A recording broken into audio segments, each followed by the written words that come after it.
What is going on, everybody? 2Bob29 back in the lounge yet again. Make sure to kick back, relax, and grab some snacks because today it is time for yet another Prize Wall Eval, and it is the Twisted and Blissed Prize Walls. That is right, not only one, but two of them. That being said, the premium one, it's pretty much a gimme. If you got Alexa Bliss this weekend, you got the premium medallions. If you got the premium medallions, you already know you should be taking the Yeet plate. It's a hell of a plate. The Flaming Glove isn't worth it compared to the Yeet plate. And the tokens, they're good. So, like, if you're in a situation that you already have, 10 Yeet plates or something crazy, yeah, maybe go with the tokens. Because you have more Yeet plates than you can use at one time. But that's pretty much it for the prize wall there. So the regular prize wall, though, the Yeet plate's back. So for those of you that don't have a Yeet plate yet, definitely a solid place to get one. It is a little bit pricey at 40 prize wall medallions. So I don't know how many of you will get 40 prize wall medallions that don't already have a Yeet plate. It's definitely up there for tippy top item on the prize wall. There's also 150% gem damage for Bliss, 150% gem damage for the body. So those are okay. Bliss is top notch with a gem damage build. I don't know that she needs a 150. 100 should do just fine, provided you have the other bells and whistles for her. Her gear is one of them. The Tama plate is another one. The Trapiversary plate is another one. So I don't really think the 150 makes up for missing any of those pieces comparatively. But not bad. And Jessie is just not good, so don't waste your prize wall on getting a strap for a character you're never going to use. Then we have random 150 straps for Gem, and which is on random class and era. So you're guaranteed a 150, but you have to roll the class, you have to roll the era. The only two eras not listed are Hall of Fame and IOW, so you can roll into anything else there.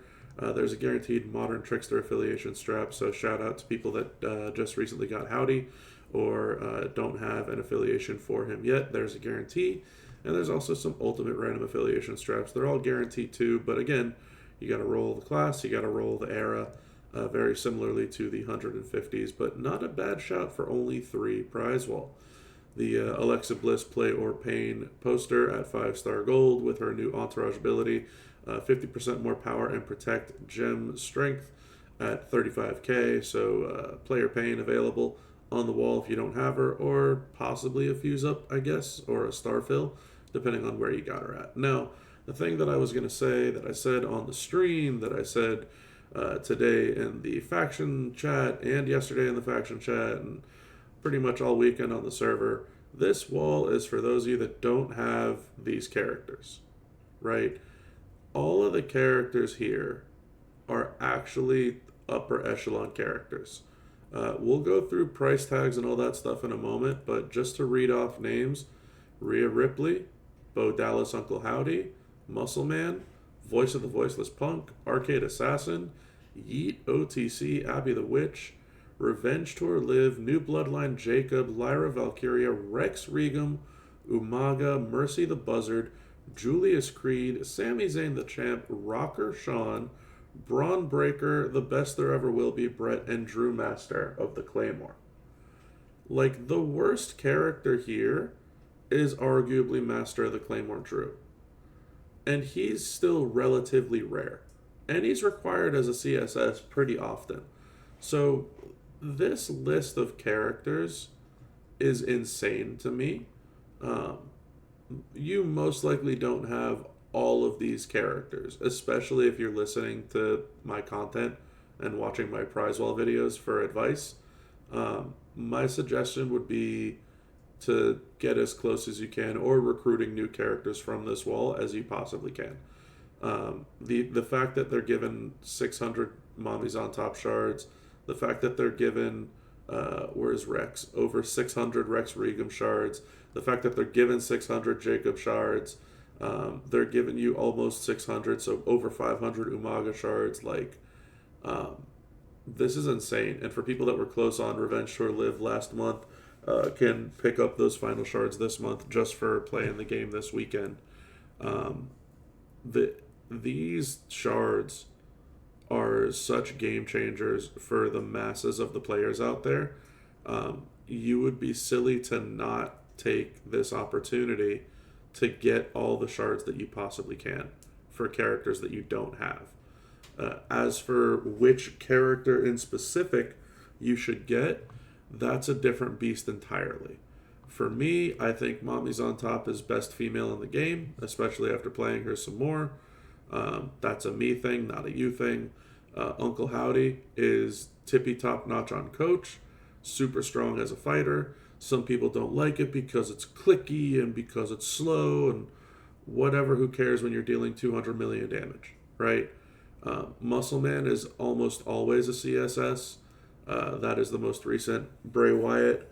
I don't think, and again, I don't have any inside intel on this, I don't think they're coming up with any other Bray Wyatts in the meantime. So getting him would be a solid CSS pickup for your account. CM Punk for PG era is huge. That being said, I know people are going to laugh at it, but Hustle, Loyalty, and Respect was doing over 100 mil this past weekend, and everybody has him. So do you really need Punk shards? Probably not, as odd as that sounds. Arcade Assassin, best new gen female in the game, bar none, like zero competition. Yeet and OTC, they got them valued at the same. They're both lights out. I like Yeet a little bit more. I think a lot of people do now too. OTC is still OTC.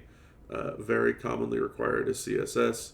Abby the Witch is, again, arguably best female powerhouse in the game. So she's awesome. Revenge Tour Liv. I know not a lot of people liked her, and as an official content creator, I can say this with somewhat confidence. I feel like all of the content creators, myself included, missed the boat on Revenge Tour Liv. And I'm not going to blame anybody, obviously, but I think us being limited in terms of having a 6-star silver versus a 6-star gold to test the character out really inhibits our damage potentials. And so I don't think enough of us saw just exactly how good she could be at 6-star gold. But yes, with certain bells and whistles, and that's what the game comes down to nowadays for sure, she can most certainly be best technician female in the game. Jacob Fatu, I'm sure for those of you that were there for the Content Creator Christmas, Jacob Fatu was my argument for best acro in the game. Definitely most flexible, most versatile. Can use any of his 8 moves and have a reason to do so. So the idea that his shards are available at that much is insane to me. Lyra Valkyria, super top-notch acro female. The thing is, you might already have better acro females than her, so you might not feel the need to get her, but that doesn't mean that she's not good. She's fantastic. Rex Regum is great, especially with a Piper plate. A lot of people are going to tell you that there's better showboats in the game right now. I will tell you there's for sure better showboats in the game now, but that being said, he's almost a year-old character, my apologies, and he still crushes it. The flip side is he's also a 5,000 recruit, and while 650 is a nice amount, I would probably tell you that's not going to get you close enough. And I would argue that like a lot of these characters down here probably aren't going to be very commonly used like the characters higher up on the wall. Jacob will be used, Julius Creed will be used, Mercy is sometimes a CSS could be used, but it's all personal preference, right? Umaga is a fantastic character, but you're only going to use him in Purple Boss or when he's a CSS. The champ just isn't that great, to be honest. That's why they're offering so many shards. He was supposed to be fantastic. No one likes using him. They never bothered to fix him with like his snowfalls and all this stuff. And he, when he's a CSS, sure. Rocker Sean is still good, especially with enough bells and whistles. He can keep up with the best of them. Braun Breaker's out here, and they're giving over 1,000 shards of him available. So if you don't have him as a double MP trainer for yellow and blue, huge pick me up there. Brett is good, solid coach, decent fighter, especially if you have his gear. And Drew, yes, his coach is outdated now that Tamatonga exists, but Drew's also in a couple of moments and could certainly be good. But again, the lower that you get on this wall, typically, the less you're going to use these people as fighters. Braun you will use on a regular basis as a trainer. Julius is still my go-to as a tech fighter. Mercy I wanted to take up but never did. He's still great. Rex is really good. I just have better showboats. Jacob is top-notch, but again, I have better acros now. Liv I'll probably get around to working up personally, but I haven't done it yet. Abby is my go-to for powerhouse female. Yeet is my go-to for modern striker, even though I have OTC.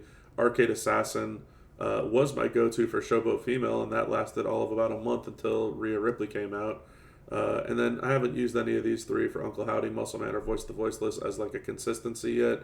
Doesn't mean that I won't. Uncle Howdy has great coachability.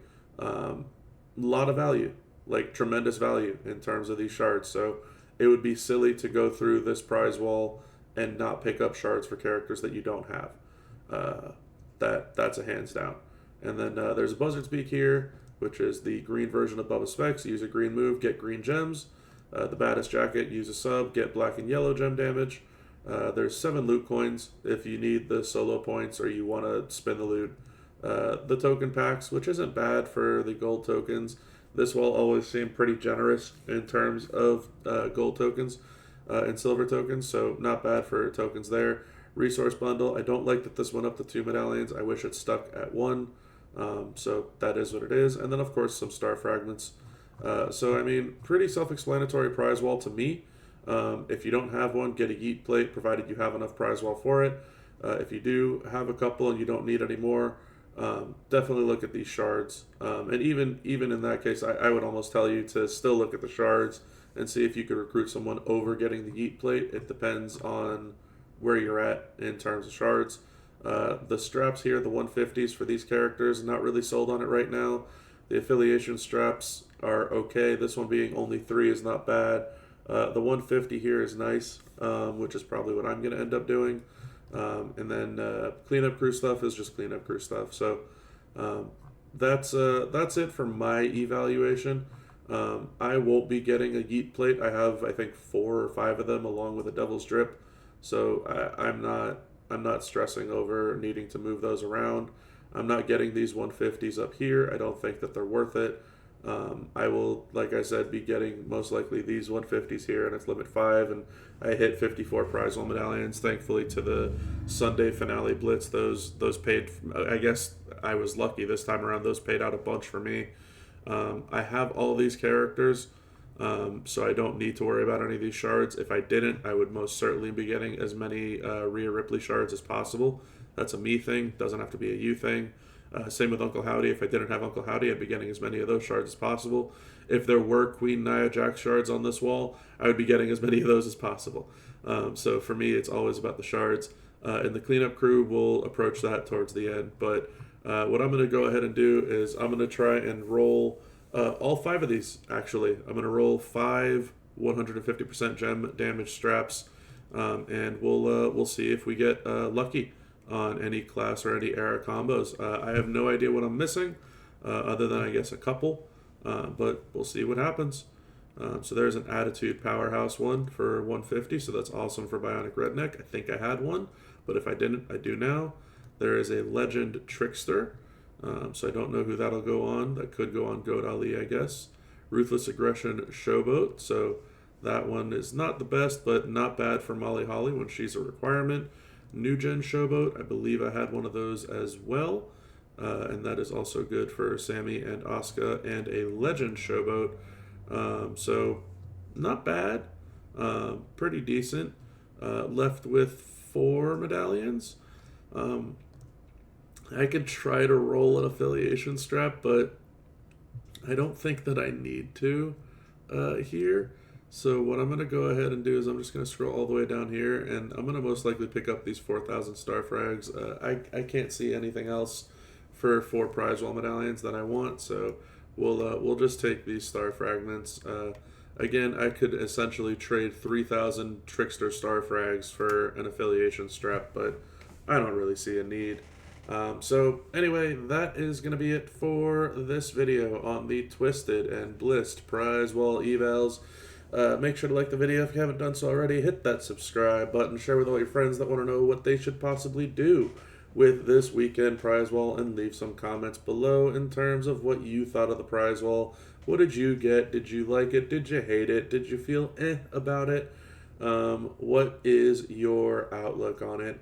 And that's going to be it for this one. So until next time, everybody, have a good one.